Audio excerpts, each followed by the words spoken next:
I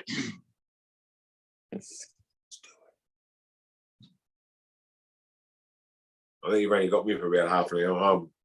Half an hour, yeah. Hang on, going live now.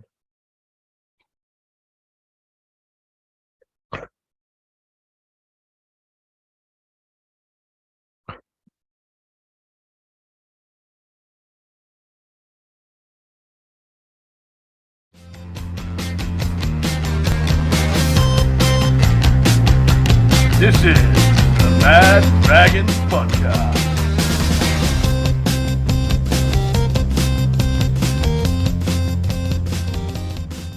Well, g'day and welcome to the Mad Dragons Podcast. Another magical disappointment. I try and go into every game finding reasons why fans should expect improvement, but there's nothing left in my soul.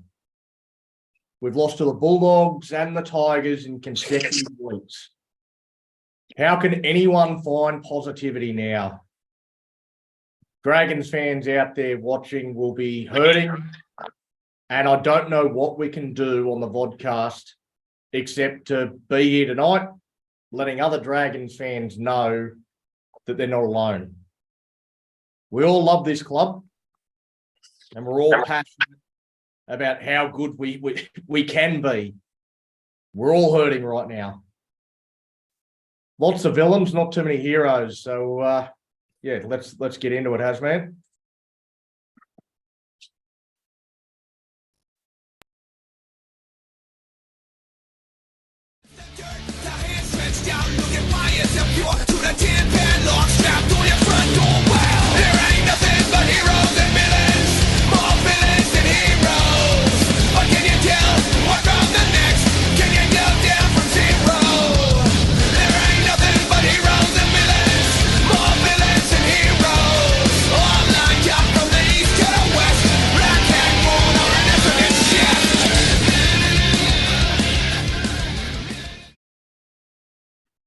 Yeah, not too many positives to come out of this game, Donnie, as you've just alluded to. But I thought one positive come out of it was that we were able to see what Bud Sullivan can do when he's in his preferred position as halfback. I think he showed that he does have the ability to be able to lead this team around from that position. He's threatening every time he got the ball. He's got beautiful step on him. I thought he was our best player today by the length of the Pacific Highway, to be perfectly honest with you. So for that reason, I'm giving him the big thumbs up tonight as the hero. That's the good part. Now, I'm going to have to talk yet again about Jack Bird and his absolute lack of discipline. I don't know what I'm starting to wonder if he's got something on hook to keep getting selected, because he keeps giving away these stupid penalties that either get the opposition out of their own danger zone or give them an easy 2 points. And the last few weeks that he's done that's ended up being the difference. So for that reason and that reason only, Birdie, you're getting the big thumbs down tonight, and pull your head in. So, that's heroes and villains for this week. There we go. All right. Well, we move in now to Mad Dragons Vodcast Player of the Year. With 20 out of 21 possible votes, the man of the match today is the hero that Hazman just went through. It came off the bench, scored 2 tries. I could go to anyone because pretty much everyone gave him the 3. But I'll go to you, Muzzer. Why was Bud our best? Well, I think we had to give him 3, if for nothing else, but because we've been campaigning for him for so long to get up there, and we don't want to be proved wrong like Hook does. But look, he just he had all that pressure on him, with the build up, the expectation. He was just pretty composed the whole game. Those tries he scored, like Hunt scores one of those probably 4 or 5 weeks, and he scores 2 of them in one game. Throwing some tackle breaks, got a couple offloads, zero errors. So that was also good to see. And I think even with Hunt there, he just showed that he can push the team around the park. He was took on a bit more kicking responsibility, and so it's probably our best of what was pretty ordinary performance, unfortunately. But let's not forget too, he's only 20 games into his first grade career. You know, he's been shunted back and forward to reserve grade, and what seemed was only reluctantly promoted after killing the reserve grade for 2 or 3 weeks. So yeah, pretty outstanding effort to come up and do that. Yeah. No, I thought, obviously had a couple of real standout moments in the game. Comes on at 14-4, and he played really well in what was otherwise a pretty disappointing performance. So it was one of those kind of games where a couple of big moments is enough to get you the standout man of the match. Second best today, according to the panel, and I do hate wingers getting so many votes, but it might just be justified on this occasion. Chloe, you gave Rubber the 2 votes. Tell me why. Well, it was good to have him back, and the try that he did, and also because I just thought there was a bit of edge on the wing as well with him. At the end, I know he just got out from another try to win the game, but yeah, it was just good to have him back and that edge with the wingers. So yeah, I thought he had a good run. Yeah, no, I thought it was run for over 200 metres. It's always going to be a pretty good day whenever anybody's able to achieve that sort of figure. It was a very, very solid performance. If only he had been able to stretch his arm out a further 30 centimetres to get us the win there right at the end. But we'll talk a little bit more about that later. Third in the man of the match voting, was actually the man of the match according to Big T. Big T, you were the only person on the panel that didn't have Sullivan as our best. Why was JDB better than the rest? I had Buddett too. I give him 2 points. He had an absolutely excellent game, Bud Sullivan. He was all over the place. Scored 2 tries. He done a great game. But I think Jack de Belin, he just pipped him. Like in 74 minutes, he ran for over 150 metres, 17 runs, 53 tackles. He was everywhere. Like he was giving an early ball to Sully and Sewer, and they were making meters too. So I think Jack just pipped Bud Sullivan today. But Bud did have a great game, 54 minutes or something, and maybe a bit longer. But he had a good game. 217 kick meters from 7 kicks and 2 tries and 72 metres. He done great as well. So, but I think Jack just picked him today.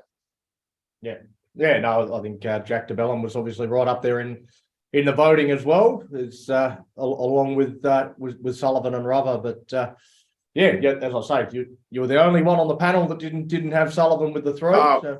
I'm a front rower too, mate. So I'm going to stick with me boys. Blake Laurie sort of fallen off the tree a little bit. I think he needs a bit of maybe come off the bench for a couple of games. But Jack was great today. Yeah. All right. We are looking for a sponsor for the show, and you're someone that could provide some sort of prize, a voucher, something for Jags Dragons trivia every Tuesday night would be fantastic to get on board. If you've seen my game day videos, then you know what we could provide in terms of passionate advertising for your product. And after another record month of downloads of the podcast, as well as a record month for viewers of the live stream now, it would be a great time to get your business in touch with the Mad Dragons vodcast. All right, moving now into moments of the match.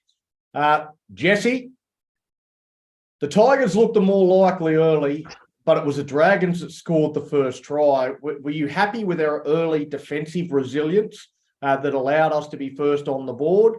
Or was that sort of papering over the cracks that were already starting to show? I think it was papering all over the cracks, yeah. When the Tigers were on the attack in the first couple of sets, I thought, here we go again. I thought this was going to be like this continuation of last week's game.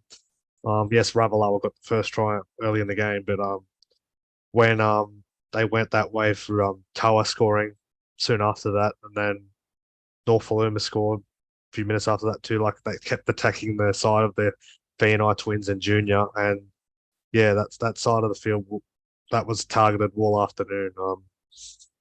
I don't know whether we will go forward with that side sticking together next week, but yeah, that was there was no communication in defence there. They were always running in and making gaps. Defence was awful out there, and to see that a team like the Tigers make them look pedestrian, that was pretty disappointing. And as you alluded to, yeah, it was the Tigers looked in control from the outset, and were unlucky not to go ahead by 10 at half time, because they were the better side in that first half, and the scoreline flattered us. I thought we were lucky to be within that 14-10 at the break. But yeah, it was, even though we had the 10, it was still a disappointing half of football, I thought.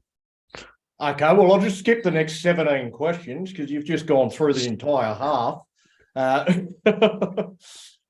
I'll go to you, Hasman. Jesse kind of alluded to it already, but the next two tries that the Tigers scored did show some glaring weakness on one side of the field.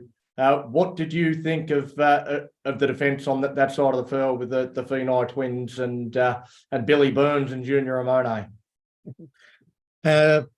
Well, I mean, Jesse's pretty much just sort of run pretty much gone what I was going to say. But no, there was definitely an issue on that side, which the Tigers identified fairly early on. It was a very inexperienced defensive side, and I mean, you can't have your winger and centre coming in with the monotonous regularity that the Finai boys did. I mean, Max hasn't played much, first grade, so he can probably be excused. But Matt's been around long enough to know where he should be. So that's something that maybe Hook should look at if he still has a job by 9 o'clock tomorrow morning, which I hope he doesn't personally. Junior Amone, I thought, was pretty poor all over the park, to be perfectly honest. He only had 7 runs for 42 meters. His kicking wasn't particularly brilliant, apart from one kick that did get us our first repeat set in about 8 months that we botched on about the first or second play anyway. But no, there's definitely some work to be done on that side of the field. And Billy Burns, he needs to go back to New South Wales Cup. He's not a first grader. I thought Billy had a real crack today. I thought his work rate in defence when he was out there was pretty good. He seemed to get tired though. I think towards the back end of that first half, he did seem to start falling off a couple of tackles. But I thought he had a real dig in the time he was out there. I certainly don't think he was anywhere near one of the biggest problems the Dragons had today, and I don't understand why so many people are coming for Billy Burns. He didn't do too much wrong today, I didn't think. But in any case, I'll go to you, Youngie. I wasn't sure if you were going to be on tonight, but I'll go to you for this next question. Just 25 minutes in, Moses Mbai comes off the field and Bud Sullivan came on. We've already sort of talked a bit about Bud, but can you tell me what is the point of Mbai starting? What's the point of him playing at all?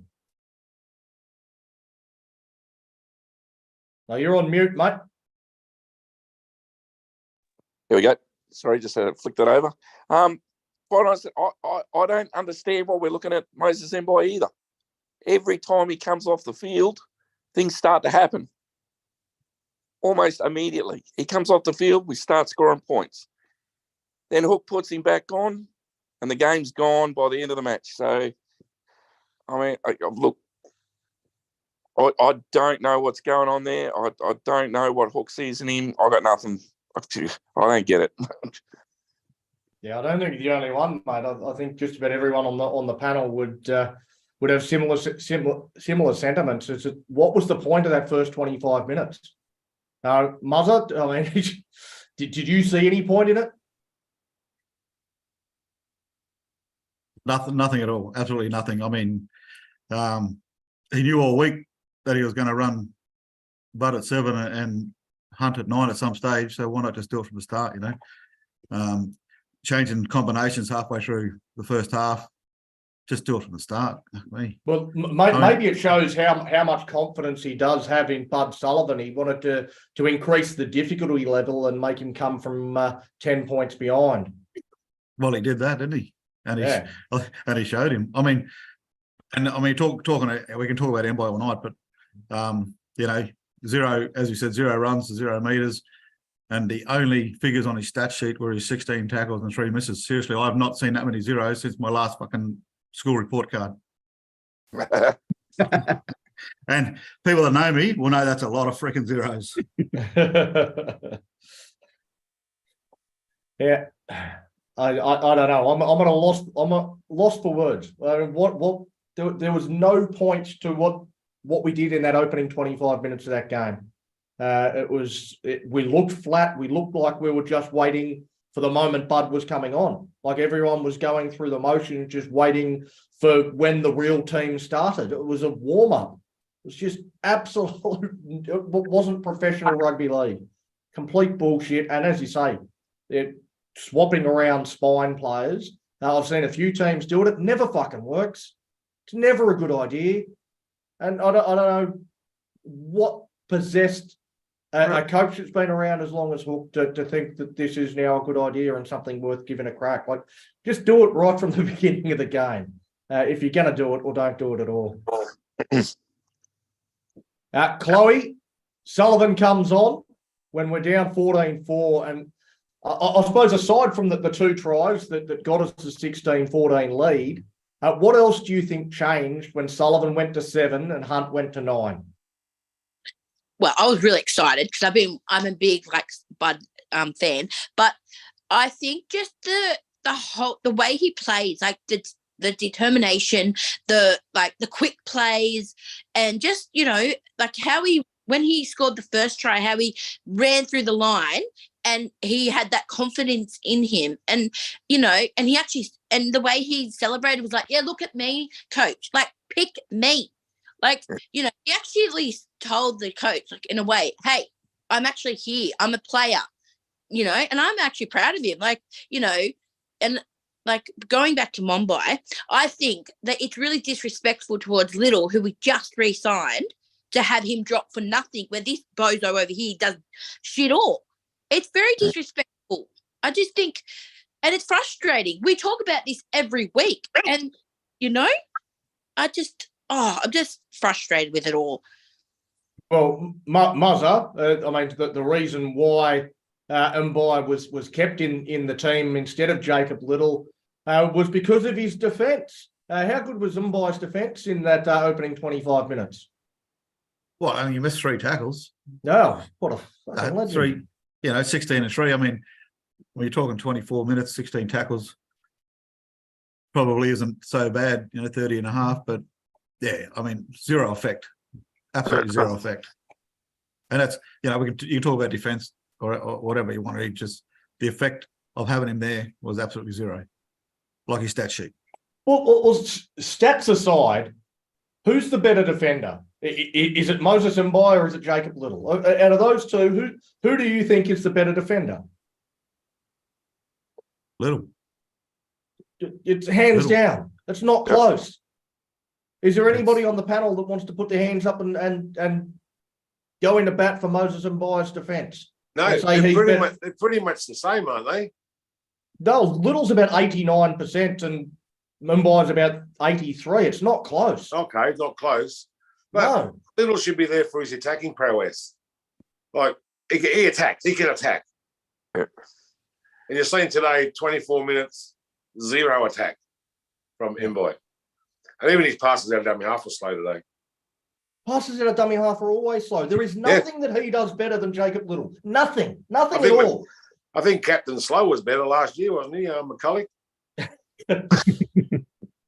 McCulloch. Bring back Hashtag Macca. Mick McCulloch. Maybe Hook likes that lethargic style. I don't know. He's Like just a dinosaur cumbersome. style. Like, yeah, he's just easy to round up. The other thing about Ben Hunt, when he's at halfback, I'd like to see him get the ball out earlier, out to Rava and Sully, rather than hold the ball up and wait for the defence to come up. Why not get him early ball and then let him run everyone over? Yeah, I mean, we've got some strike power out wide, and getting early ball to them has always been something that's been somewhat of an issue. Jesse? Yeah, I don't think they get enough ball either. I've been watching a couple. Andrew Johns pointed out during the week, likes of Sully and Lomax didn't play today, but they don't get enough ball in the good positions to make their runs, and they are strike centers. They don't get enough of the ball. You see some of the best centers in the game. They're always hunting the ball, and their halves look to get the ball out to them. We don't see that from Hunt looking to Sully or Lomax or Fana, who played in the centers today. They've got to get some ball as well. Early ball. Yeah, well, Early ball and plenty of space.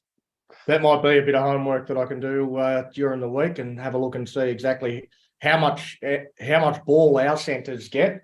Just in general, obviously you can't tell quality from the stats, but it'll be interesting to see whether our centres actually do get less ball than some of the other quality centres in the competition. And I think that the hypothesis that Jesse's proposed there is that they just don't get enough footy, and certainly watching, I think that's a reasonable theory. All right, Big T. It looked to me like, obviously, when Sullivan came on, Hunt went to 9, but they kind of just handed the reins over to Jaden Sullivan altogether. You know, they just giving him free rein to run the show. Do you think that if that was the case, was Sullivan involved enough throughout the game? Well, today's game, he played fairly well. We were talking about it before. 2 tries, 72 metres, 217 kick metres. He can do it. He can kick. He can score. Because run those two right foot steps to score that second try, I think it was. They were awesome, mate. Like, that was Andrew Johns, like step try. You know, like he ran the ball. I think with time, he's going to be the best number 7 in the game. Yeah, I don't think it'll take long based on that performance. But again, No, I would like to see him have got more ball. You know, I think that's going to come with time, isn't it? Like in the next few games, if he keeps the spine should be Ramsey, but it's Sloan. Amone, Sullivan, Hunt at 9 and Little at 14. Boys, like you say, like Murray was saying, Muzzer was saying, zero runs, 0 metres, 16 tackles, 3 misses. You know, like I think he's got to go back to Rezzies, and it's got to be that, I think, and we've got to stick with it. Yeah. You can't keep chopping and changing. I think that's a big thing too, is that they do keep changing the spine around. But do you think that Hunt does stay at 9? Do you think that's the best thing for the team? I read a story today that he said, if I have to do it, I'll do it. Play at 9. I don't know whether that's I won't be happy, or if he's got to play at 9, he's got to play at 9. But we've got to look to the future now. This season's gone out the window. Goodbye. It's about what the side needs, not what he needs. Exactly right, Daz. Exactly right. This is what the team needs. And if he has to move to 9, he has to move to 9. Like, and if he only wants to play 60 minutes at 9 or 50 minutes at 9, bring Little on.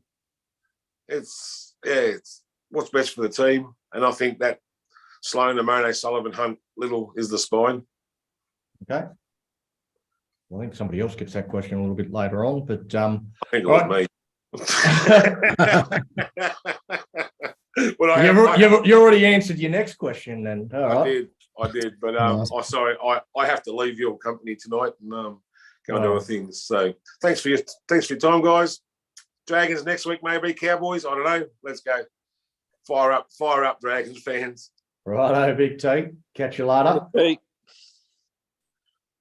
All right. Jesse, you've got your hand up. You've got something else to add to what Big T was saying? Yes. Yeah, looks like the season's gone now. I think they just should take the rest of the season and just blood some players that haven't played a lot of first grade, give them some experience, like give Bud an extended run at halfback. Look at putting Couchman in, maybe even give him a start, maybe even try Viliami for feeder. Got nothing to lose. Our season's done. You just got to blood these guys now.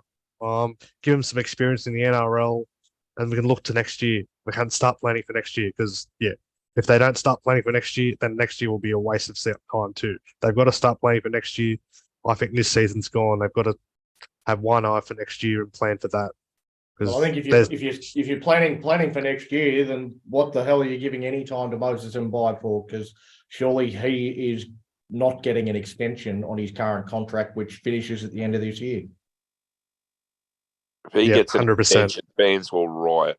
Honestly, fans are ready to riot as it is. Yeah. Do you think the fact that he didn't get back on today is Hook phasing him out? Maybe. I don't know. I don't know. I don't think not, so. mate. I think if Hook's the coach for next week, Moses Mbai will be starting again. I think he'll go the same way because he's just that stupid. All right, Jesse. Before I ask you for your take on the final minutes of the game, I want to play my reaction, and then I'll get your thoughts on the almost try that would have won us the game.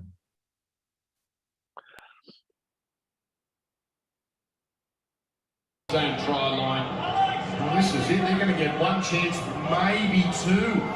It's going to happen right now for the Dragons. That they close down quickly. He's 70+ metres away.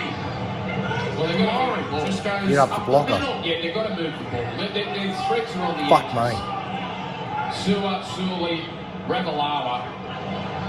Oh no. Go, Matt! Execution. Max on the mat for you, mate. Nice little move on top, up under cover there again. Now, Max Fiona left down. Oh my. Oh, the little grubber. Go, Billy! Go, Billy! Give it! Go, Sloan! Come on, Sully! Get there! No!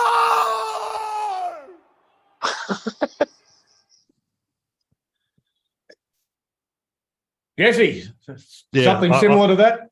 I felt the exact same way watching it. I thought, surely we score. And then, no, like, a lot of people were saying Sully should have gone himself. Clive, his size would have made his way, crashed over.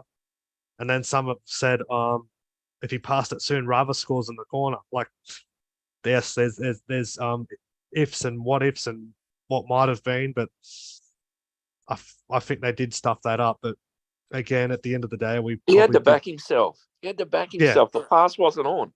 No, the line that he was running was not ideal to throw the pass. He just had to back himself and go in and twist over. That's all he had to do. Yeah, because I thought like the Tigers knew that they're probably going to go to Rava. That's why they swarmed him. And it was just I didn't feel any different as I did last week because in the last few weeks, like I'm not surprised that we didn't ice that game because we haven't iced those games in many weeks, and it just continues the run of defeats, and we just can't ice games at the moment, and that's just a lack of game management and the way we finish games. Like you've got to ice those moments and get those things right. Can't get them right. How are we going to win games? Yeah, Tyrell Sloan, when he got the ball, did you think he made the right option in terms of the pass that he went for to Sully? In a way, he could have tried to go himself. Like, he was a marked man as well, I thought, Sully, but yeah, it wasn't the best pass. But if you look at it again, like what you passed that for? It had me on the edge of my seat, and then yeah, once the ball got to Rava, I thought, yeah, he's got a chance. And then when I saw the 5 Tigers burrow him in the touch, like, nah, it's done. And then just been the story of the season, like the last 5 weeks. So close yet so far, and another narrow defeat. I think that the still shot that's doing the rounds of when Sloan threw that pass doesn't do him any favours. There's one Tigers defender there and 4 Dragons attackers, and if he puts it through the hands, does it maybe end up with a different outcome rather than throwing the long pass out to Sully? But again, in that sort of situation in broken field, I think 9 times out of 10, I think the criticism's unwarranted. I think 9 times out of 10, you're going to go to the centre and the winger. You're not going to throw the ball to Josh Kerr or Jaden Sewer in that situation, I wouldn't think. I think giving it to Sully is the right option made by Sloan, and I think he's copping undue criticism for that particular play. I think he deserves some criticism in other areas, some other things that he did. But yeah, I think he's probably been harshly dealt with by some fans in that regard. All right, Hazman. What's that, Daz? Well, he's going to hit and miss. He's still a young fella. I reckon you just got to stick with him, and that will come with experience. Once he starts getting confident, grows into his body a bit, he's going to be a super player. You got to stick with him. Yeah, well, there's some people that feel that way and others that feel differently. So I think that's going to build. But I think overall he's still been one of our better players for the season. Maybe today just not one of his best. Hazman, on a completely different note, what were your thoughts on the cow paddock that we played on? Well, I don't think it had a massive impact on the game at all. Really, I was sort of keeping an eye on it last night. With the games that they played yesterday, and a few divots sort of here and there that the ground stuff have done the old golf sand bucket trick, and that seemed to sort it out. But look, if you're playing that many games on one ground in that short space of time, there are going to be those sort of dug up patches. That's just a fact of life, and but I don't think it was that bad particularly, and it certainly didn't influence the game to my mind.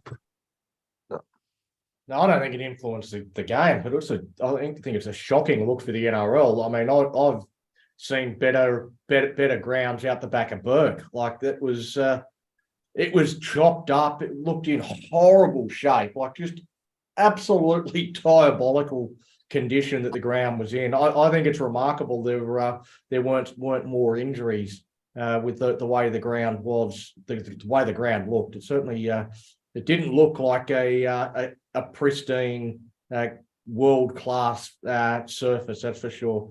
Jesse? No, Jesse, got your hand up? Yeah. Don't want to say anything? Yeah. There we go. I'm here. Magic Round. So that they said Suncorp's contract with Magic Round expires next year. Do you think maybe they should look at taking it to other areas? People saying Queensland, Sydney gets everything. Do you think it stays in Brisbane beyond next year? Take it to Perth, take it to Adelaide, places like that.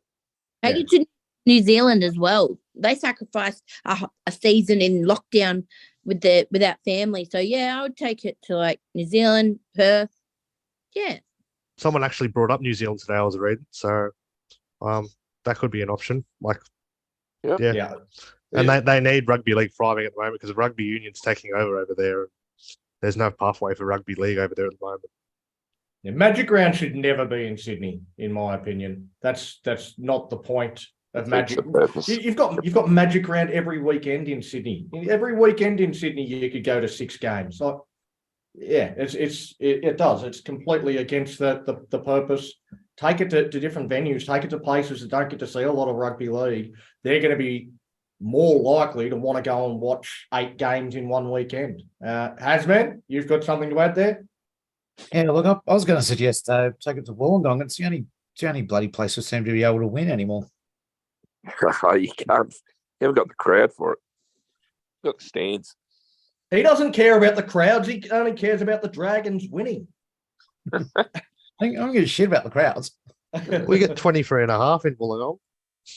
As long as we win, who cares? And that'll be the big problem, taking it around to other venues and other states. The amount of people that they get in. Need a big stadium. Oh, mate, you could take it to Optus, and you'd pack it out every day.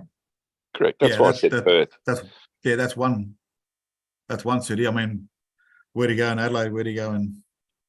Yeah, the problem with that, with bringing it to Perth, is that is the AFL.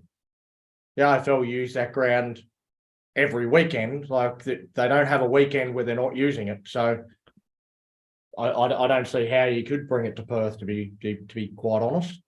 Adelaide would be the same, wouldn't it? Exactly right. You'd always have either Port or the Crows would be playing at Adelaide Oval every single weekend, unless they have a Thursday night or something. But I can't imagine that the AFL is going to play ball with the NRL in that regard. And they're probably not going to be too keen on having the AFL play there on the Thursday night, and then the NRL has it tears it up for the next 3 days. Do they have a mortgage on it with the government over there? Oh, they've got a mortgage on everything. They own Western Australia.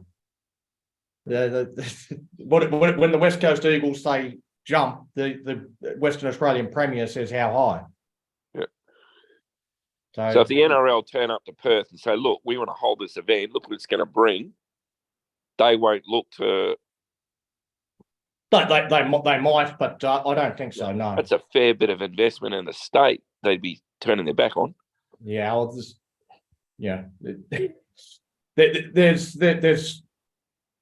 a lot of AFL fans in Western Australia, and they would make way more noise than the 50,000 NRL fans that are here. Like the AFL fans would not be happy with it.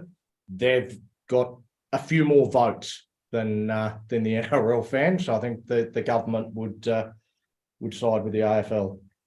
So what's the biggest ground you got over there? Well, Optus holds 60,000. No, I mean, apart from the one they're using. Geez, I don't know, the Wacker maybe, but yeah. What happens if they put a team in Perth? So how does that work? If you've got two AFL teams, how do you get it? They're not going to play at Optus Stadium. They'll play at NIB. They'll play at HBF Park. Righto. Yep. That holds about 15,000 people. Like, you're not going to get 60,000 every week to an NRL game over here. Like, that's part of it. If you want a team over there, will the NRL accept a stadium that holds 15,000? I mean, is that going to be up to standard? Well, I don't know. How many does the stadium at Redcliffe hold? Shark Park only holds 11 at the moment. Yeah. Yeah, the stadium at Redcliffe wouldn't. But they're alternating between Suncorp and Redcliffe. We could still take big draw card games to Optus, and you could still do exactly the same thing with the Western Australian team. Alternate, but take the big games to the bigger stadium. But their main stadium's going to be one that's a rectangular stadium that holds 15,000. Redcliffe holds 10,000. Yeah. And the NRL was okay with that. So, yeah. All right. I want to discuss a few individuals and get your honest assessment of their games today. Muzz, I'll start with you and our fullback, Tyrell Sloan. What do you think of his game today? Well, he's really rocks and diamonds, isn't he? The young fella. And unfortunately, today he was more rocks than diamonds. I don't like being too critical of the young blokes because, they're thrown in there. I mean, the start of the year, he wasn't in our squad. Cody was a fullback. Something's happened. He's jumped in there. He's doing his best, but he just seems to be struggling at the moment. He's not having 3 or 4 good games and then an average game. He's having 3 or 4 average games and then a really good game. So once he turns that around, like Daz just said before, he could be anything. He's he's just got to give him the rest of the year to get his confidence up, get his combinations going with the other boys. We don't really have any other options back there without Cody. I don't think, What Lomax has played fullback, but that's just going backwards. I think we've got one spot left in our 30, but who's available that's going to do a better job? Like we were just chatting before we came on. We can't sugarcoat it. He's struggling, but I think give him the year. And I think Hasman just said before that the year's gone. We all know that. Give him the year out, and just the club's going to know then whether they need to go on the market, or they're going to know then whether these blokes are our future. Yeah, no, I agree. I don't think we should sugarcoat it. And, I think he had a shocker. He had an absolute shocker. And it's okay to say that. Like, he would know that he didn't play well. So saying that he had a shocker, I don't think is going to be news to anyone. I don't know. If it was somebody else that played like that, then we wouldn't be too backward in coming forward in saying that Ben Hunt or Moses Mbai had a shocker when they did. So we do it every week. Oh, exactly right. So I don't think there's any problem with saying that Tyrell Sloan today had a terrible game, but that doesn't mean he has to get dropped. Just because you have one bad game doesn't mean you should be dropped. But and I think that's again the problem with Dragons fans. They see a player has one bad game, and all of a sudden they go from being a hero to being, they've got to get sacked, we've got to drop them, we've got to get them out of the team. Look, it was only last week Sloan didn't have the greatest game either, but prior to that, he was man of the match 2 weeks in a row. He was the best player on the field 2 weeks in a row. On balance, he's been one of our best players all season. Yeah. He's had a couple of ordinary games, and as we said, when you've got young blokes that are coming through, learning the trade, they're going to have games like that. They're going to have the odd poor performance, and you've got to stick with them. You've got to find a way to boost their confidence, not suck it away from them. So I still think that there's a big future for Sloaney, and but he has to know that performances like that aren't good enough. That play at the end of the first half where he just sort of went across field and played a bit of backyard footy, and then put a little grubber in on his own 10 metre. That could have been disastrous. Like, luckily it went out, but that could have been horrible. And the other one where he's getting driven back into the in goal and throws a pass to anyone. That again, there was so many plays today from Sloan that were low percentage, horrible footy that with experience, he's going to learn to get out of his game. But couple of off seasons in the gym, and he'll look like Greg Inglis, and then look out. I hope you're right.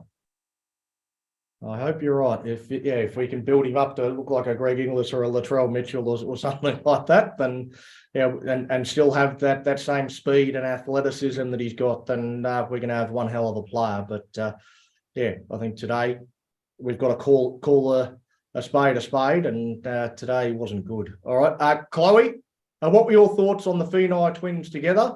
And is Max a better option than Zach Lomax? I think they did okay today. I think that there was good moments in there. I don't think like Max better than Zach. I think maybe I would have, as a coach, I would have dropped Zach today, this week. I would have dropped him like 3 weeks ago, because when he started but they had a good game. They did support Sloan a bit. I'm just hoping that more games, these young guys, like Max probably hasn't had another game. I don't know when he actually had the last game, so apologies. But I think like with Sloan and all the young guys, if they keep building up their confidence and playing, then maybe they will become better players. Yeah. No, I think I said on the Tuesday show that I was a little bit scared about those two together defensively. I think in attack they're certainly decent enough players, and we saw that today. 8 tackle busts between them. Max ran for almost 150 metres. Matt ran for over 150 metres. So it was attack-wise and their work rate, all that sort of stuff was good. It's just defence. Whenever the ball goes over towards that side of the field, I certainly had my heart in my mouth just waiting for for one of them to make a mistake, for one of them to race in off their line and allow the Tigers to go through. I think the Tigers certainly targeted them. I think other teams will as well. I think what we saw today really highlights how difficult a job Zach Lomax has had with defending on that side of the field. Alongside Matty Feeney and Junior Amone, who are not the best defenders. We've had a makeshift second rower standing out there as well. That's really a prop in Ben Murdoch-Masilla for the most part as well. Lateral movement, not all that good. So I think today we got a bit of an insight into what Lomax has actually had to deal with defensively on that side of the field, and maybe why his defensive numbers not quite where they were when he's trying to do the job of 5 different people at the same time, because none of them are good enough. That's a really good point, Donnie. Yeah, that's a really good point. Yep. All right, I'll go to you, Dazza. What were your thoughts on the performance of the great Billy Burns? Well, I'm a bit like you. I didn't think he was too bad. I mean, he didn't really set the world on fire, but he kind of did his job. That side of the field, though, it almost seems like we lack a bit of speed on that edge, and I think that's why if Hook continues with that, we're going to continue to get found out. Yeah, no, I think it was an interesting one bringing Billy Burns in. He's a guy that has had some defensive issues. I know he's been working on it, but it was already pretty fragile on that side of the field. And then you had Billy Burns.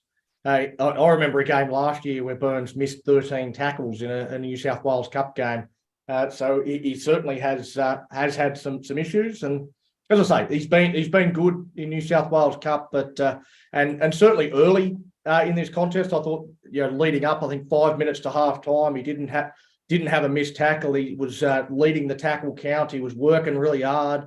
But the last 5 minutes of that first half, he got tired, and I think he missed about 3 of his 4 tackles in that 5-minute period. Gave away a penalty, which might have been a bit unlucky. I think, there was another incident later on where we got pinged for dropping the ball, and when exactly the same thing happened that Billy Burns got penalised for. So seemed a bit gassed. Like the step up from reserve grade to first grade, he's probably short of a decent run at that level. It's a huge step up, and I think you're right. I think he was short of a gallop and got through 60 minutes, but hopefully be better for the run. And if he gets another chance next week, then I think he'll be better again.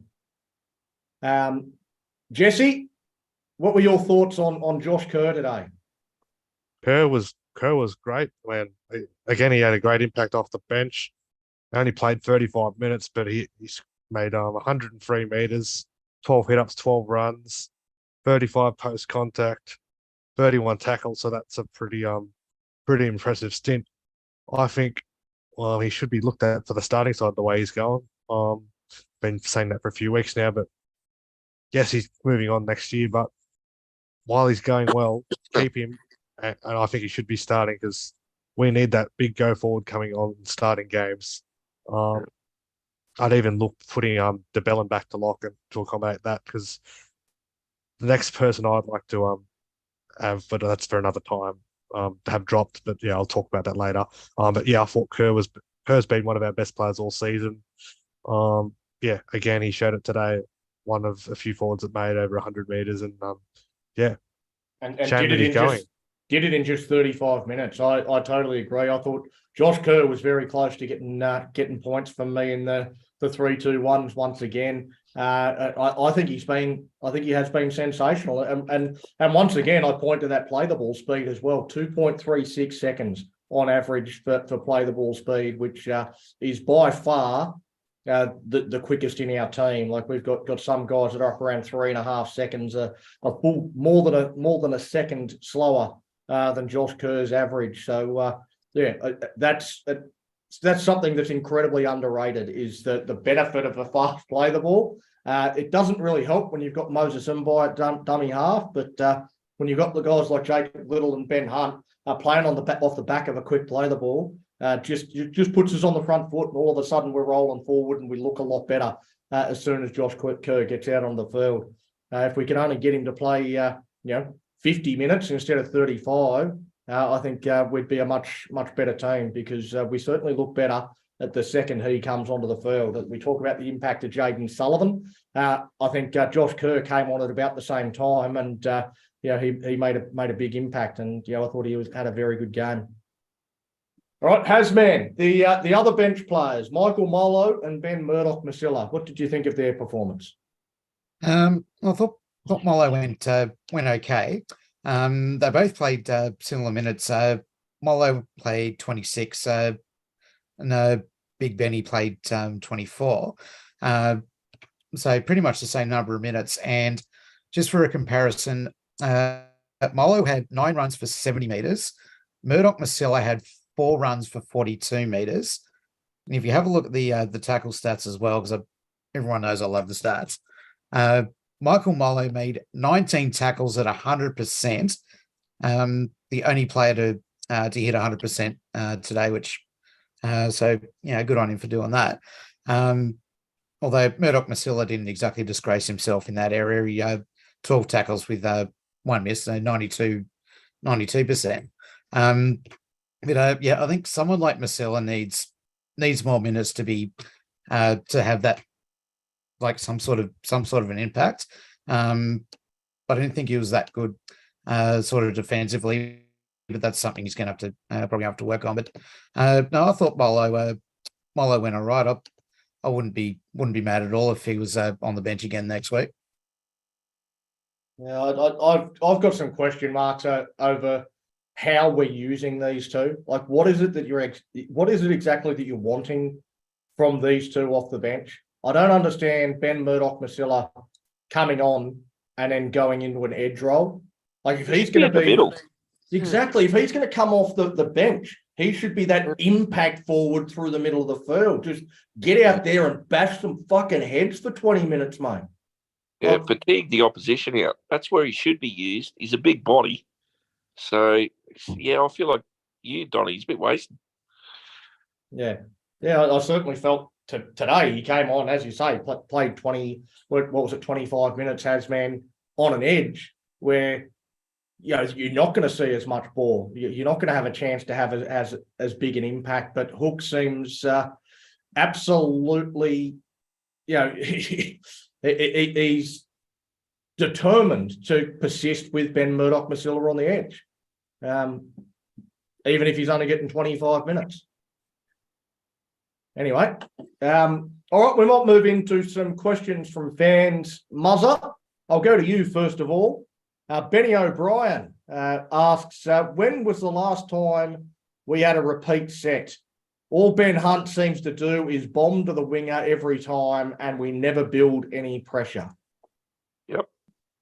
Yeah, well, it gets a bit monotonous, doesn't it? We've been saying it for weeks, although there was a repeat set today, as pointed out by with young Monet, put that one through. But look, I think we said a little while ago, not just predictable, it's boring style of football. Like, we watched a Panthers game one night, Don, and I remember saying something in the chat room saying they've just shifted the ball 4 times in one set. We're flat out doing that in one game, and I think last year we went through a phase where we were doing the same thing. We'll run the 5, but then we'll just running the ball up and killing it, not kicking. And now he's just kicking bomb. It's a boring style of football. I hate it, I'll be honest with you. But well, it'd be all right if he had a spiral bomb like Burton. Yeah, but not every time. That's obviously coached again. Yeah, that's it. That's our what you game get with plan. Sullivan on the field. He'll play eyes up football, and you'll get a chip kick, or he'll spot what's coming. Whereas but the last time we done that, he got dropped. Yeah, he saw it. Well, I wonder if Sullivan might get dropped again. He did do that with one of his kicks today. He sort of looked to do exactly what was in the game plan, then sort of changed his mind because he saw some space over on the other side of the field. unfortunately didn't execute it, and it went touch and goal. So they got the 7 tackle set, and then they cut straight to Hook, who was biting his lip and shaking his head, and I was like, fucking hell. Like he went that close. He went that close to getting it, like a good kick, finding touch and having some real good game management, and it just went that extra roll too far, as a rugby league ball can do. And he's shaking his head and cursing the kid. So yeah. I don't think Hook's got much idea himself, to be honest. Yeah. But yeah, as you said, Muzz, I mean, you do. You look at the Panthers who make a break, and then they down one side of the field, and then they shift it all the way to the other side of the field and make a break down that side of the field. Then they shift it all the way to the other side and score a try. Whereas we make a break down one side of the field, and then we've got to do 2 settlers before we can actually do anything with it again, before we can actually get set up. So it is frustrating to watch that you see some teams are just straight away in position, ready to go for that next shot straight away. Like they don't have to have a settler like we seem to do, like park footballers. But yeah, in terms of repeat sets, you're right. Amone did get one today, but our $1 million man is the target of this criticism from Benny, and probably rightfully so. Ben Hunt has not forced a dropout since the Dolphins game. So that's a fair while since Ben Hunt has actually forced a goal line dropout for us. So he's got a total of 6 forced dropouts this year, Hunt. So he did start the year fairly well in that regard, but yeah, it was pretty ordinary before that. Since then. But probably also tells us a bit about where we're getting the ball to. Like if we're not getting the ball in position to try and do that, he's putting up that bomb from 40 out, 30 out. Yeah, we're just not making the ground to get us in a position to try and do that, I suppose, too. Yeah. Right, Dazza, some joker on Facebook by the name of Tony Owen DeSaints, he wants to know what this sequence of numbers means. 2, 6, 1, 2, 2. Any ideas? Not a clue. What the hell is that? That's the margins we've lost by in our last 5 games. Oh, yes. So, yeah, they're keeping it tight, but we're just not getting the result. Yeah. Five games, 5 losses with a -13 differential. It's again, like in every game of the last 5 games, we've scored the same or more tries than our opposition. Well, that tells me the opposition is doing just enough to win. Well, just doing enough. all they need to do to get the result. So something's got to give. Just because you're losing by a close margin doesn't mean to say you're moving in the right direction either. Tasman, you got something to add there? Certainly do. So the last 4 weeks, there's been a lot of people on social media basically blaming Zach Lomax for missing goal kicks. And to them, I'd say after today, so, well, what do you think now? Because, Lomax wasn't even playing. So why did we lose today? Jack Bird's goal kicks. Clearly, it's the only reason. That's part of the reason. But another part of the reason was, he's absolute ill-disciplined. The way, exactly like I pointed out in the heroes and villains segment.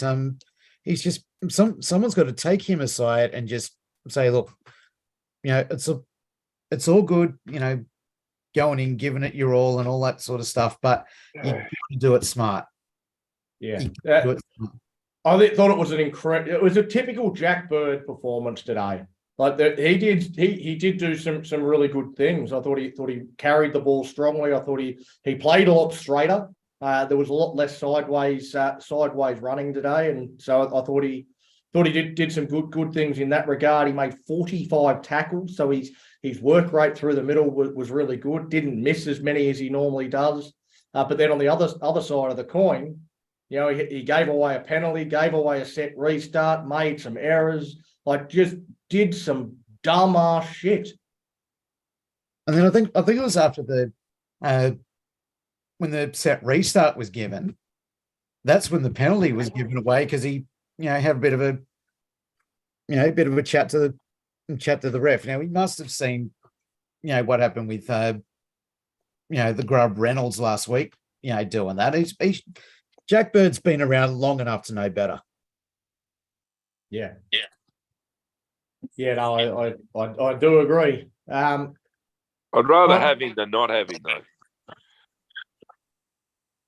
It's interesting when you look at the votes. I know you're a big Jack Bird fan, Dazza, because you've got Jack Bird as up near the top of the Mad Dragons Vodcast Player of the Year voting. Not too many others do. Oh, look, a lot of people see the negatives in him, but I probably see some of the little things that get unnoticed that he does, like, his defensive work rate, his efforts, he's enthusiastic, his carries, all those little things. You need a guy like that in the team that will do all the little things. And I feel like he doesn't get noticed. He can hit and miss, but he doesn't get noticed for those sorts of things. So I definitely want Jack Bird in the team still. Jesse? Yeah, I was actually talking about this earlier today with some other people, but I think Jack Bird I think he's the one that needs to go next. Like, needs to be dropped. That's I think because his discipline's what lets him down, and what he was speaking to the referee today too. Like, every week he's always giving away these dumb penalties that's giving the team early carry upfield, and it's they're really dumb basic penalties, and like he's got to get out of these games because he's giving the other team a big get out of jail card to get out up the other end of the field and set up to score points. I mean, it's not only this week, he's been doing it for a number of weeks, and he's really got to get that out of his game. He's really ill-disciplined. We're already ill-disciplined as it is. He's adding more fire to that. I think it's not the first time Jack Bird's been penalised for the same thing too. I remember a game last year where he got penalised for back chatting the referee, and then kept going. So then got marched 10 metres, and then kept going and ended up getting 10 in the bin. It's like, just shut your mouth. Like, what is the point? What is the point of keep going at the referee? He's not going to change his decision. It's only going to get worse for you if you keep going. Like, he's been playing the game long enough. He's got enough experience to be better than that. But I didn't agree with Zach Lomax getting dropped. I think that's a dreadful decision from the coach, and I think it would be just as bad a decision dropping Jack Bird. I think the good that he brings to the team outweighs the bad, but he does need someone to sit down and have a chat to him and say, you've got to get some of that bad out of your game, because you're one of the players that the young players should be looking to for guidance, not one of the players that I've got to discipline because you're a freaking clown. One thing I noticed, though, like sometimes when he's hanging on too long in a tackle, he's doing it deliberately, though, because the defence is slow getting back. So he's got no choice to hold the player down until the defence gets position, because if he lets him go, it's going to cause a try. Yeah. Anyway, we'll move on. Chloe, Ben Hunt in the press conference referred to the team as dumb. Did he use the right adjective, or is there some other way you would describe this team? Oh, this got me fired up. To say that about a team, mate, you're on the team. You're the captain. What did you do that was special today, Ben? And maybe he could have said they lacked opportunity. They lacked this. They lost confidence. They lost their way, not dumb. And maybe use the dumb word when you go to the sheds, mate, and you go and rip into them. But I just think that was poor, and I didn't like it. I just did not like that way. Other words. If you want to put dumb, put yourself in that position, go to the sheds and actually have a go in that shed. Maybe if they listen to you, and because the coach is doing nothing. Isn't he saying what we all feel like? Yeah, I think dumb is pretty kind to the team, if I'm honest. Yeah, but I didn't think they were dumb today. There's some good efforts, and I just think we're all frustrated, and now I looked at the ladder, we're 16th, which is terrible, and everyone's saying our year's over. I understand that, but I'm not going to give up. I'm not going to, I'm hoping that a firecracker or something. I don't know. This is probably my worst year with the Dragons that I've been with. But if this At the moment, it's the worst Oh. year. At the moment, Chloe, it's the worst year since 1938. So not even Mick remembers back to a year that was worse than this. Yeah, I know. But maybe, this, I might be a bit too optimistic, but sometimes if you have to go down the ladder, the next year it will build them up. I don't know. I'm just thinking out loud, but if you go down the bottom, you have a shit year, or we've had a shit couple of years, that will, okay, the people that did make it, see you later. Bring in some, like a new slate, but who knows? But you know what? I love my footy. I love the Dragons. I'm going to keep continuing to support them. Yeah, well, I think we're all going to continue to support them, apart from maybe Dale now. I'm going to skip you, Jesse. I know you've got your hand up there at the minute, but I'm going to skip you because Muzz's got to go. So I'm going to go to Muzz's last question before. So only one player on report, and that was Josh Kerr for a high shot on I think it was Waller from a kick return. Any case to answer, do you think?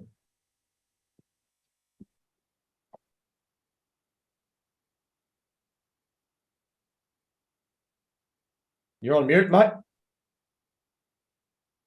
Hello? Oh, there we go. Wouldn't unmute. No, I don't really think we've got a case to answer. Wasn't a rule out in it. The initial contact was probably right at the tip of the shoulder, so it did come up high. Just clumsy and lazy, I guess, but there was no force, no malice. He put his hand straight up in the air. It was just something unfortunate. I expect him to be okay next week, but who knows with the NRL these days. I think you're right, mate. I think it was a really soft one to go on report. It really did slip up over the shoulder. It was a lazy arm. There wasn't anything in it at all. I personally, I don't think it was a penalty, but anyway, they do these days. Yeah. Well, he put his hand up straight away. He knew it was a penalty, but in the modern game, it certainly is. But in terms of going on report, I don't think that was even necessary. All right. Thanks for joining us, mate, tonight. I know you've got some other responsibilities to tend to. So we'll catch you on Tuesday. No worries. Cheers, guys. Catch you, mate. All right. Jesse, Gary Brown asks for our thoughts on comments he heard on the radio that the Dragons are trying to poach Shane Richardson, our former South CEO, to be our head of football. What are your thoughts on that? Yes, please. I wouldn't be opposed to it. Like, we need someone with experience that knows how to run a football club. Like, we haven't had a head of football for quite some time. I don't know if you call, we had an opportunity to hire Gus Gould as our head of football a few years ago when he came in to do a review. I don't know why the Dragons would even, why didn't they even consider that, claiming they had no position for him at the time. And I think that the state needs someone there that knows how to run a football club, because our club is in really bad shape. We need to start again and have plan for the future. Like, I don't see any plan for the club, what our plans are for the next year and going forward.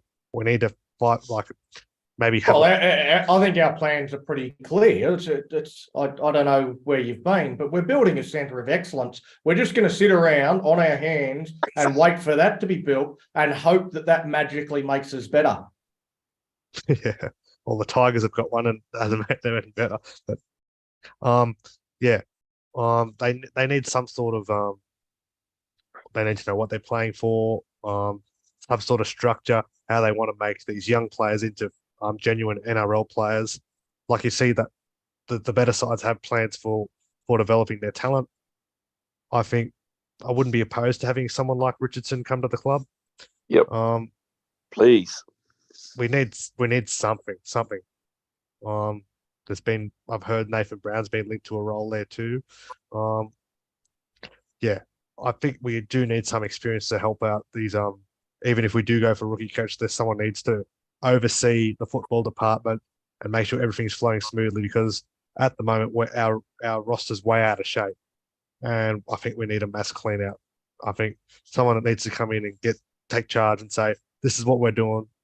No more of that. We've got to go forward and and this is the way we're starting. We're starting afresh, and go from there because we need some change in the club. I 'Cause think we've been- Probably someone who's watched the game of football in the last 10 years. yeah, like yeah. Well, I think the thing that I think makes Richardson coming to the club somewhat unlikely is that the guy that would have to appoint him would basically be putting his own nuts on a guillotine. I think Ryan Webb would be incredibly nervous if Shane Richardson was there as the head of football, because he's the kind of guy that, you know, he's been CEO of a premiership winning side before. He was there for a few years leading up to South winning that grand final, and then had a year off and then came back as the head of football. So yeah. What was that? Tell me what Daz? Ryan Webb does exactly. So Shane Richardson originally came from Eastern Suburbs Tigers in Brisbane. Very iconic figure there. Completely reshaped that club when he came in there. Then went down to Cronulla, did the same thing at Cronulla. Then went to South Sydney, did the same thing at South Sydney. He's obviously a shrewd operator, and I am a big yes if you could get him. he had a job with the NRL a few years back too. Yep. So he's rated highly by the NRL as well. Very sharp businessman. Very good. He was part of helping out for the Firehawks bid to get into the NRL as well. That was East Tigers and stuff as well. So Correct. Yep. Yep. Went back to help out with that. So I mean, again, he's the kind of bloke that's been around the game for a long time, and he's got a lot of runs on the board. And he, like everyone, would look better in red and white. So it would be good if we can get him. I didn't actually hear that radio report that Gary's talking about, but if there's some truth to it, that would be great. Hasman James Jimmy Gray asks, did Hunt playing at hooker completely nullify his impact on the game, and is that the best spot for him going forward for the team? Forget about Ben Hunt and what Ben Hunt wants. Is this the best spot for him for the team? Good old James Jimmy Gray. Love his questions. He always makes us think. To answer the first part of that, no, I don't think it did nullify his impact completely. It definitely did sort of reduce his his ball playing. But having said that, we've been saying for ages, look, we want to see Sloan, Amon, Sullivan, and anyone but Ambai, as our spine. Well, we got to look at that today, and we've seen what they can do. So I think it is actually the best spot for him if he's if he can keep he did control the game a little bit from where he was, did a couple of good things, but it gave the young guys a chance to show us what they can do. They did that. Jump out, guys. Does the 10 missed tackles concern you from Hunt? Don't think he had that many, did he? He had 10 missed tackles. Made 40, missed 10. Oh shit, he did too. Look, it does concern me a little bit. I mean, any time you miss 10 tackles, you got to wonder what's going on. I'm going to put that down to fatigue, because he's basically played the whole game. And he's played I think he played about 60 odd minutes. In that sort of dummy half role where he is going to have to make a lot more tackles. But he's only going to be at the club for another sort of year or so anyway. We might as well just leave him there for now and just ideally interchange him with Jacob Little, and then when he goes, Jacob Little could be the dummy half from there. So I think at this point in time, it probably is the best position for him. But not if Ambai is going to be there, though. if Hunt's going to be playing number 9 or playing 14, we need someone else to take over the other duties, because the answer is absolutely not Mbai. And we all, Jesse, any thought of Hunt going to 6? Everyone talks about Sullivan going to 6. Could Hunt go to 6? Let Sullivan run the show, and Hunt goes and becomes that running half. I don't think he's a 6. He's been tried there a few times in his career. I don't think he's a 6. Not there's Amone the way that he's going, though, is he? Would he be No. worse than Junior Amone there? No. Yeah, that's a tough one. Yeah, Moan's not playing like he did last year. Like doesn't look like he's in the right headspace. I mean, do you look at putting a Jack Bird there? I don't know. We don't have a lot of Well, he's options not a there. 6. We've had a look at that too. So we don't really have a lot of options there. We only got, like, you look at Amon, you got Bird, you've got Mbai. We won't talk about him, but I don't really know. Paul to be Turner? honest. No, definitely not. Definitely not. The Titans can have him back. Well, they won't take him back. But anyway, yeah. Well, I don't really know what they do with 5'8", but I would try and see how this goes. It's only been one game in with this combination. I think it's going to have a few weeks before it we judge it. And that's exactly the point that I was just gonna raise. It's the first time that we've seen them play together in this sort of combination. I think that they'll get better at doing it. I think, I don't know, I think they kind of overthought it a little bit at different stages today. Like, Ben Hunt's out there. There's no reason why he can't kick for the sideline from a penalty. Like, he's clearly still going to be the guy that's got the biggest boot out there on the field. Why does Jaden Sullivan have to kick for the sideline from a penalty? Like, yeah, he had one that he almost didn't find the sideline. It should be Hunt that's doing that. There's no reason why he shouldn't be still doing that role. So okay. Yeah, I think they've just gone, yeah, Ben Hunt, go into 9, and all I want you to do is pass. Just pass just give it to Sullivan. Don't actually try and create anything or do anything. It's like, how about just go out there and play footy? Like, that just never seems to be the instruction from Hook. Go out there, play what you see, try and create shit, try and come up with the best solution at the best time, at the best moment. Like, you guys are very good instinctive footballers, all three of them, in Hunt and Amon and Sullivan, all very good instinctive footballers, but they're never allowed to just go out and play footy. They've always got they've got too many instructions, and I think Hook just overcomplicates it when he doesn't need to. But I think you're right. I think stick with that combination. Get rid of Mbai. Start with Hunt at 9. Start with Sullivan at 7. Forget wasting 25 minutes of the game, and then have a guy like Jacob Little on the bench coming on for 25, 30 minutes, and Hunt can shift into a roving lock role or have a bit of a breather.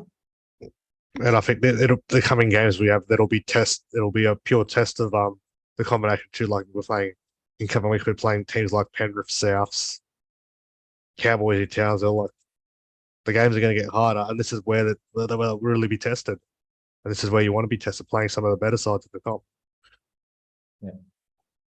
All right, Chloe, we can't possibly finish a show after a game like that in this environment without asking, will Hook have a job tomorrow? No. If he does, I think all the Dragons fans will riot.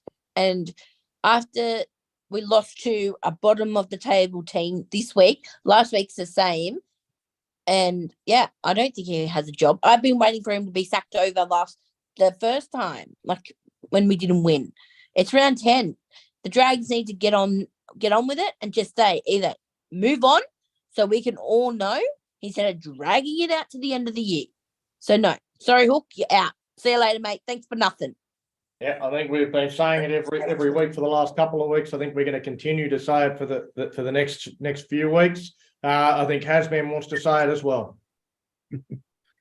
Look, I honestly, I don't think he should be there tomorrow, but I get the feeling he probably will be. But I don't think our board's got the balls to get rid of him even now. That's a challenge for them. Prove me wrong. One thing I've just been advised is that Jason Riles has only just moved back to the Illawarra region recently. So I'm wondering, why would you make that move unless, that's where your employer's based? Could that be potentially a sign that that Riles is coming?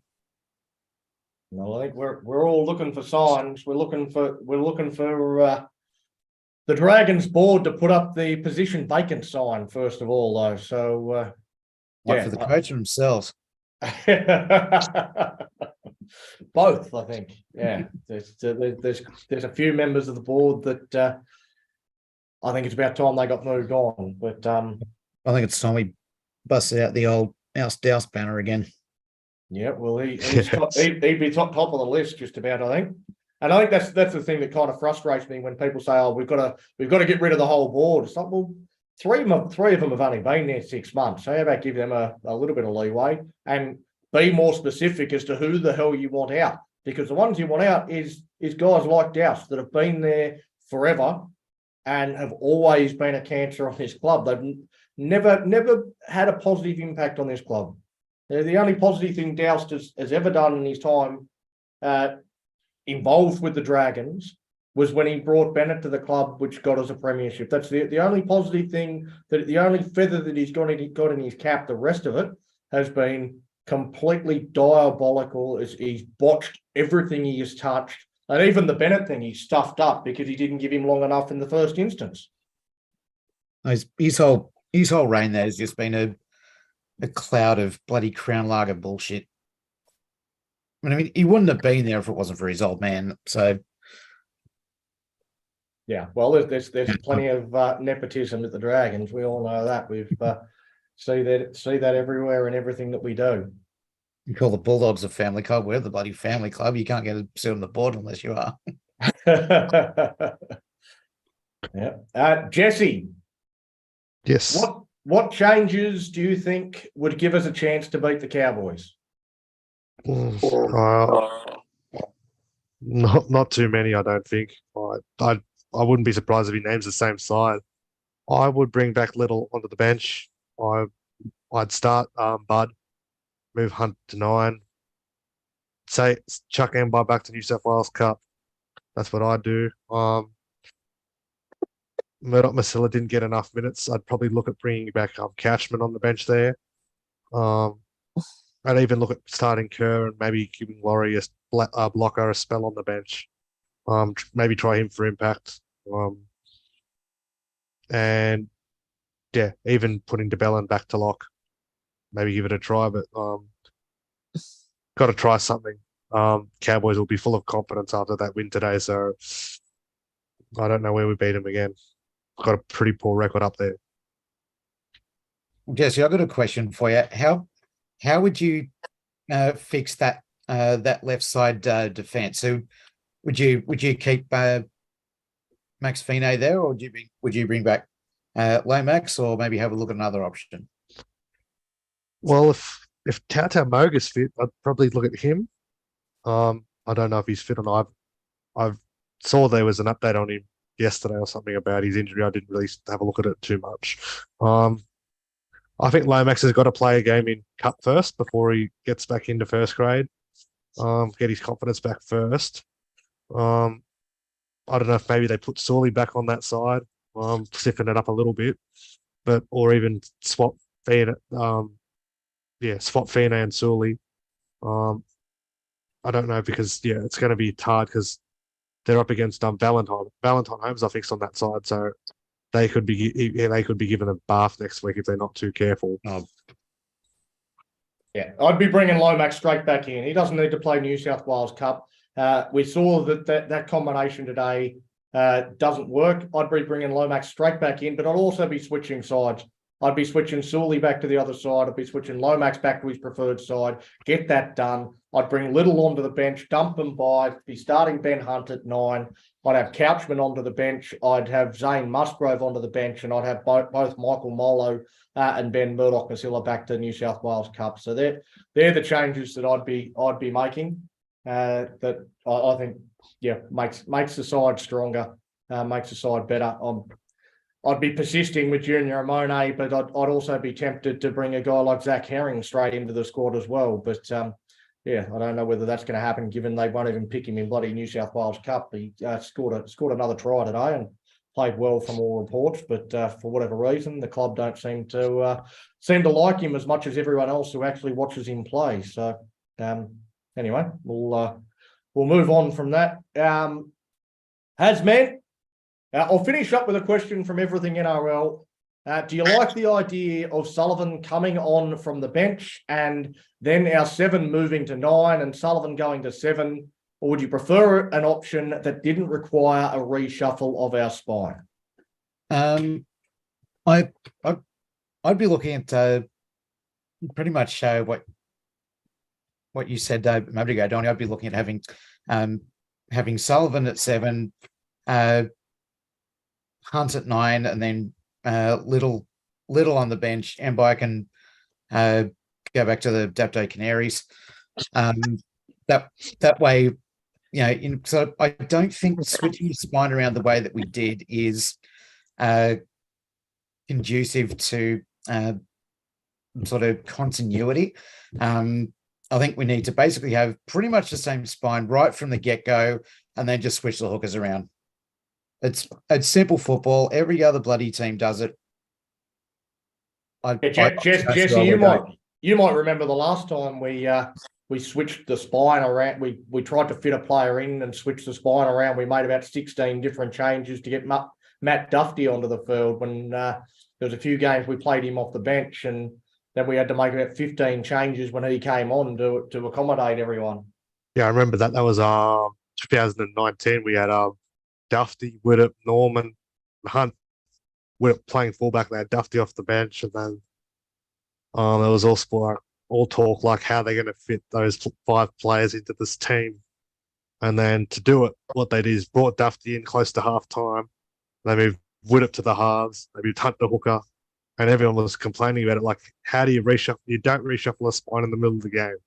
You stick with your spine, or take your hooker off at least, but you don't reshuffle a fullback or your halves during a game unless they're underperforming. But yeah, trying to fit 5 into 4 didn't work. It's amazing how many dumb fuck things that Mary did that now Hook is doing as well. Like, completely stupid things that you thought you would never, ever see again after we got rid of Mary. And only a couple of years later, we're back seeing the same stupid mistakes being made by an idiotic coach.